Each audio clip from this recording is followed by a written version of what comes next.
Deductibles are set to rise this year for victims of motor vehicle accidents, and here to break down what that means is disability and injury lawyer Nainesh Kotak. Why are disabilities going to be rising, or deductibles, sorry, going to be rising, and why? Right, so in Ontario we have what's called really a two-tier system of compensation. So the first is what's called no-fault benefits, and you get basic benefits, income replacement benefits up to $400 a week. So you get 70% of your gross loss of income up to that. You'll get medical rehabilitation.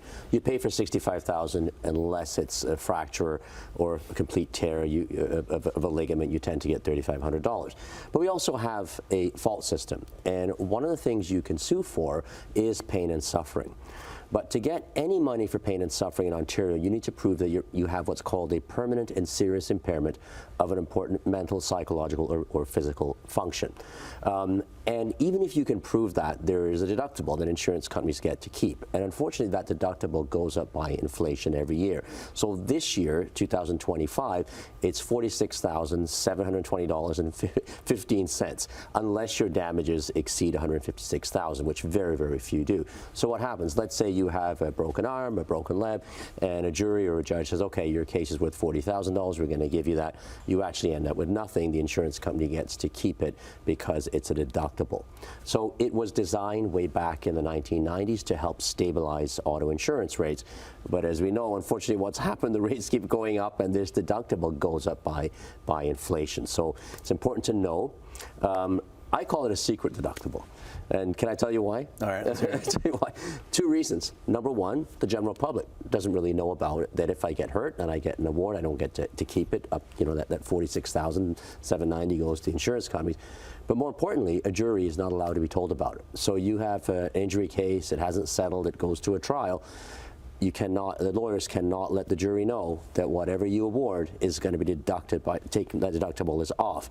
If that happens, there's a mistrial and there's costs award against the person suing. So that's why it's a secret deductible. That sounds very confusing. Like, how do people know that they've got the right coverage to be in the best position if they do get in an accident? Yeah, you know, this is a very interesting point, coverage for insurance policies.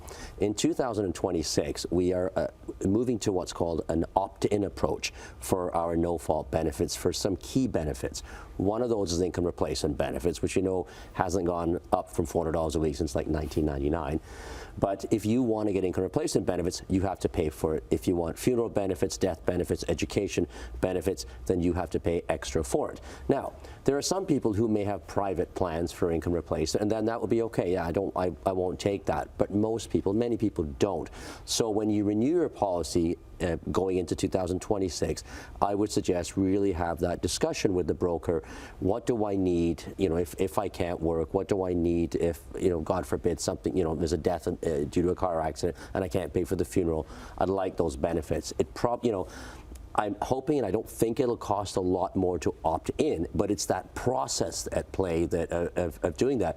And you know, one of the problems is this. Look, the cost of living is very high. A lot of people are having, you know, hard time meeting ends meet. There's people who can barely put food on the table. So if it comes to saving a bit on auto insurance, they may elect that option. I'm not going to buy it. What happens though? What happens if you can't work? And when we buy insurance policies, we also our kids. They could be you know in university. They could be working too, but they're under our policy. So we could make decisions not to opt in for those benefits that affect them as well. They're in an accident. They don't have income replacement, and they don't get it. So it's important to be very aware and have those discussions. Now, you got about 40 seconds. How important is it to reach out to a personal injury lawyer in this situation if you were to get into an accident? Right, I think, look, it depends how serious the accident is. The reality is the minor accidents, there's really no compensation. You get your therapy and that. But I think if your injury is persisting now, you know, you're getting a few months on, you're losing income, you're not getting better, things are getting worse. I think at that time, consult with a lawyer and, you know, look over your rights in terms of what you can claim. All right, perfect. Thank you very much for your time. All great advice. Plenty more Morning Live coming your way. Please stay tuned.